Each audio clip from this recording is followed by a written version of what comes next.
అరుంధతి. చందు, నువ్వు ఫోన్ చేస్తుంటేవే ప్రసాదరావు గారిని, ఆయన ఒకసారి కలవాలరా. దేనికి నాన్నగారు? ఆయనతో ఏదైనా పని ఉందా? ఆయనతో నాకేం పని ఉంటుంది, కానీ ఒకసారి వెళ్ళి ఆయన్ని కలిసి థ్యాంక్స్ చెప్పాలరా. ఎందుకు నాన్నగారు? ఎందుకేమిట్రా, ఆయన వల్లే కదా మనం మన ఆదిత్యని రక్షించుకోగలిగాం. లేకపోతే ఆ ఇన్స్పెక్టర్ మనల్ని పట్టించుకునేవాడా? మెడపట్టి గెంటేసేవాడు. మీరు చెప్పింది నిజమే నాన్నగారు. అంతేనా? సురేఖ అమ్మగారు సూసైడ్ అటెంప్ట్ చేసినప్పుడు కూడా పోలీస్ కేసు కాకుండా ఆయనే మనల్ని కాపాడాడు. అవునా కాదా? అవును. 2 సార్లు మనం ఆపదలో ఉన్నప్పుడు సాయం చేయమని అడిగిన మరుక్షణం చక్రం అడ్డేసి భగవంతుడా మనల్ని ఆదుకున్నాడు. ఆయన చేసిన ఉపకారాన్ని మనం మర్చిపోకూడదురా. చెప్పండి ఎస్ఐ గారు, మా శివైతాది గురించి ఏమైనా తెలిసిందా? ఆ విషయం మాట్లాడడానికే వచ్చాను శాస్త్రి గారు. మీ శివయ్య తాతని ఆ రోజు రాత్రి గుడి దగ్గర రోడ్డు మీద చూశారట. గుడికి దగ్గరగానా? ఆశ్చర్యంగా ఉంది. ఇంతకీ ఎవరు చూశారట? గుడిమెట్ల దగ్గర రాత్రి నిద్రపోయేవాళ్ళు చూశారట.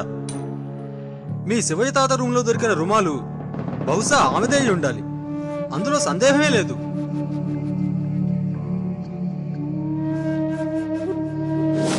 కానీ సురేఖ శివయ్య తాత గదిలోకి వెళ్ళటమేంటి? ఆ తర్వాత తాతయ్య కనిపించకుండా పోవడమేంటి? వీళ్ళిద్దరి మధ్య సంబంధం ఏంటో నాకు అర్థం కావట్లేదు తాతయ్య. అమ్మా, ఏంటమ్మా నువ్వు నా ప్రాణం అమ్మా. ఈసారి బ్రతికే అవకాశం ఏమాత్రం లేకుండా. అమ్మా అమ్మా, టెన్షన్ పడకమ్మా, నీకేం కాదు, నేనున్నాను కదా. నిఖిల్ నిఖిల్, ఇది నన్ను చంపేస్తుంది బాబు, నన్ను చంపేస్తుంది బాబు. నేను తీసుకెళ్ళిపో. అంటే ఏమైంది? ఎందుకలా మాట్లాడుతున్నారు? సురేఖ మిమ్మల్ని చంపడం ఏంటి? అమ్మా అమ్మా, ఏంటమ్మా నువ్వు ఇలా మాట్లాడుతున్నావు? అమ్మా అమ్మా, ఏంటమ్మా ఏం మాట్లాడుతున్నావు? అది నన్ను చంపేస్తుంది, నేను బయటికి తీసుకెళ్ళిపో బాబు. బాధపడకు ఇందుమతి, బాధపడకు.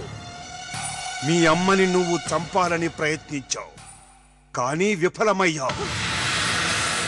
అదే అదే ఎందుకయ్యాను? ఇందుమతిగా సాధించలేని పనిని సురేఖగా సాధిద్దాం అనుకున్నాను. దానికి మా అమ్మ అడ్డు అనుకున్నాను.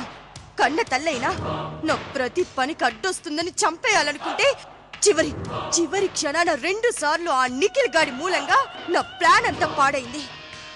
మా అమ్మ కంటే ముందు ఆ నిఖిల్ గాడిని చంపేయాలి, అప్పుడు కానీ నా పని సవ్యంగా జరగదు. ఇందుమతి, మొదటి ప్రయత్నములో విఫలమయ్యావని ఆవేశంగా ఆలోచించి అనర్థాలు కొని తెచ్చుకోకు. లేదంటే సురేఖగా పుట్టిన ఈ జన్మ కూడా నీకు వృధానే.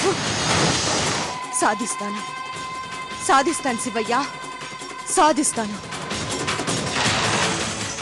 నువ్వు సాధిస్తేనే నా ఈ జీవితానికి విముక్తి. ఏంటి దేవిగారు ఇంకా నిద్రపోలేదెందుకను? ఏమో, నిద్ర రావడం లేదు.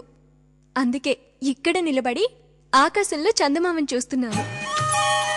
మా తాతయ్య చెప్తుండేవారు, జ్యోతిష్య శాస్త్రం ప్రకారం చంద్రుడికి మనుషుల మనసుకి సంబంధం ఉందట. చంద్రుడు మనసుని ఉత్తేజపరుస్తాడట. అలా చూస్తుంటే నీ మనసులో ఏవైనా చిలిపి చిలిపి కోరికలు కలుగుతున్నాయా? శుభ, మనం చాలా విషయాలు మాట్లాడుకోవాలి. ఇంతవరకు మనం ఏమీ మాట్లాడుకోలేదు. ఇప్పుడు మనం భార్యాభర్తలం. మన పెళ్లి జరిగి చాలా రోజులైంది. ఇన్ని రోజులైనా ఇంకా మనం దూరంగా విడివిడిగా పడుకోవడం, ఇదంతా... ప్లీజ్ ఆదిత్య, మిమ్మల్ని బాధ పెడుతున్నానన్న సంగతి నాకు తెలుసు.